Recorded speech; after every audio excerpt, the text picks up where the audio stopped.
熱鬧好興奮喎，點解呢？事關咧可以參加一個10年先有一次嘅傳統活動，見證一下圍村呢一個難得一見嘅大日子。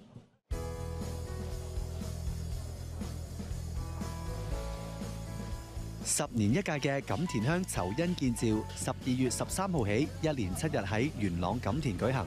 呢個傳統活動今年已經踏入第34屆。活動會舉行一系列傳統儀式，好似有大肆巡遊、祈福儀式、龍獅表演、香輪齋宴等等。當中最矚目嘅，莫過於係全港最大、佔地42000平方尺，由超過3萬支竹搭建而成嘅大型醮棚。今年呢一個酬恩建醮咧，對於你哋錦田鄉嘅居民啊、村民嚟講，啲咩重要嘅意義咧？嗱，我哋錦田鄉咧呢個醮會咧就第34屆，舉辦咗340年㗎啦。咁啊，主要咧就係答謝周黃義公兩位恩公啦，幫我哋復鄉啦。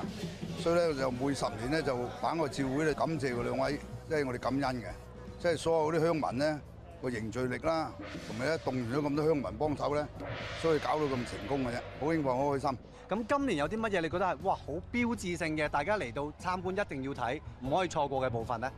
個大棚啦，個大棚咧，我哋已經申請咗個世界紀錄大全咧，亦都認證咗㗎啦，個證書都頒咗俾我哋嘅。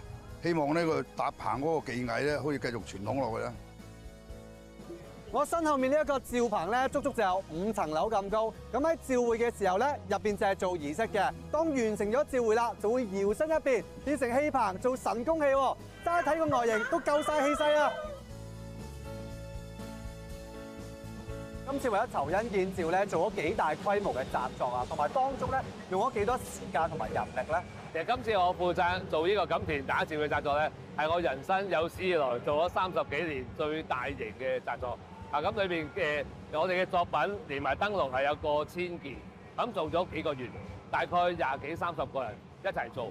咁可唔可以同我哋介紹一下當中有邊幾個重要嘅紮作啊？錦田打醮最特別嘅就係吊公同埋十王殿啦。咁吊公同十王殿嘅公仔，其實我哋都係要喺內地好難先買到翻嚟，買完翻嚟仲唔係話就咁就可以擺上去。我哋要將佢加工改造，加啲摩打啊，加啲拉嘅鐵線啊，令到佢手腳啊或者成個身會轉動。咁呢樣好難嘅。十王殿裏邊嘅用意，你有冇見到上邊一層係十王，中間係地府，下邊係陽間。咁其實佢有個警世嘅作用。咁大士王同埋財神有啲乜嘢特色啊？財神咧就同出邊嘅醮會有啲分別啦，因為本身財神出邊咧一般都係好細個嘅。咁佢哋個財神就同大士王一樣咁大個。其實佢個名叫財神，佢唔係財神，其實佢係一個孝子。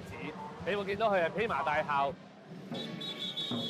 今屆咧，我覺得佢就大啲啦，賀醮嘅賓客就比較多啲嘅。我係下村嘅，就係由錦田分出去下村嘅一個支派嚟嘅，所以我哋組織一個團隊過嚟賀佢太平清醮。咁呢啲咁大型嘅醮，我唔知以後會唔會有呢樣嘢啦。係咪第一年參加？係第一年，好隆重咯，未見過咁嘅情況。希望帶佢嚟見識下、感受下傳統嘅文化活動。出邊嘅市民都可以過嚟一齊睇，咁更加熱鬧，其實都好嘅。